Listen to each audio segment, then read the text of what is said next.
আসসালামু আলাইকুম। আজকে আমি ওয়াটারমেলন আইসক্রিম আর মালাই কুলফি বানিয়ে দেখাবো। এর জন্য আমি তরমুজের একটা স্লাইড নিয়ে নিয়েছি এবং এটার নিচে আমি প্লাস্টিক র্যাপ দিয়ে পেঁচিয়ে দিয়েছি। আর এই প্লাস্টিক র্যাপটাকে এখন আমি যেই কয়টি আইসক্রিম বানাবো সেই কয়টি স্টিক চার সাইডে ঢুকিয়ে দিয়েছি। এখানে আমি কিছু চকলেট চিপস নিয়েছি। এখন একটা ছুরি গরম করে আমি এই চকলেট চিপস গুলোকে সাজিয়ে দিব। এতে সুন্দর একটা ডিজাইন আসবে।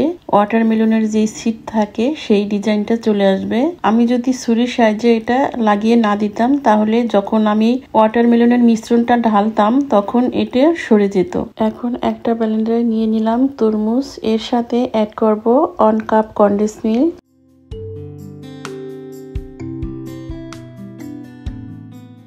আর হুইপ ক্রিম দিয়ে দিব 1 কাপের থেকে একটু বেশি। আর কালারের জন্য আমি এখানে রেড ফুড কালার নিব কয়েক ফোঁটা। এখন এইগুলোকে আমি ব্লেন্ডারে করে নিব। দেখুন চকলেট চিপস গুলো সেট হয়ে গেছে। এখন একটা প্লেটে ফয়েল পেপার দিয়ে আমি তরমুজের খোসাটা দিয়ে দিলাম আর সেই ব্লেন্ডারে করা তরমুজের মিশ্রণটা ঢেলে দিব এবং উপরে কিছু চকলেট চিপস দিয়ে দিব।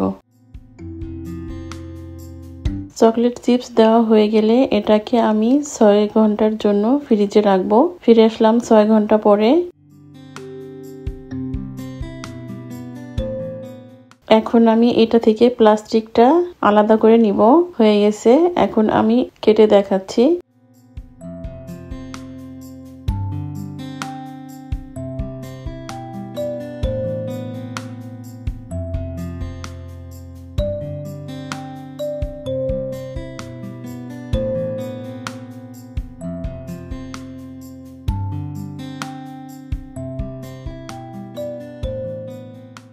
হয়ে গেল আমার তরমুজের আইসক্রিম। এখন আমি মালাই কুলফি বানিয়ে দেখাবো। এর জন্য একটা প্যানে নিয়ে নিলাম 1 লিটার দুধ। এই দুধটাকে জাল করে আমি 1/3 করে নিব।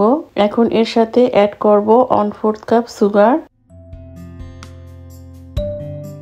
দুধটা জাল হতে থাক, এদিকে আমি একটা মিশ্রণ রেডি করে নিব। দিয়ে দিব চীনা বাদাম, আলমন্ড, পিস্তাচিও আর দিয়ে দিব কাজু বাদাম। এর সাথে অ্যাড করব গুঁড়া দুধ, এখানে 1/2 কাপের মতো আছে। দিয়ে দিব কর্নফ্লাওয়ার 1 টেবিল চামচ পরিমাণ। এখন এই উপকরণগুলোকে আমি ব্লেন্ডারে করে নিব। হয়ে গেছে আমার ব্লেন্ডারে করা। দেখুন এরকম ব্লেন্ডারে করে নিতে হবে। এখন এই মিশ্রণ থেকে আমার যতটুকু লাগে আমি ততটুকু দিয়ে দিব এবং ভালোভাবে এটাকে আমি মিশিয়ে নিব। এভাবে কুলফির প্রিমিক্স আপনারা তৈরি করে ফ্রিজে রাখতে পারেন। এখন এটাকে জাল করব আমি একটু ঘন হয়ে যাওয়া পর্যন্ত। ঘন মানে থকথকে ঘন না, একটু পাতলা টাইপের হবে। হয়ে গেছে, এখন আমি চুলাটা বন্ধ করে দিব আর একটা কুলফির মোল্ডে ভরে নিব।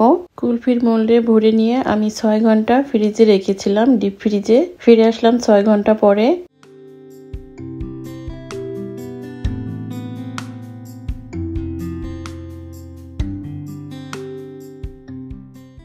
হয়ে গেল আমার মালাই কুলফি। আজকে এ পর্যন্তই। ফিরে আসবো আবার নতুন কোনো রেসিপি নিয়ে ইনশাল্লাহ।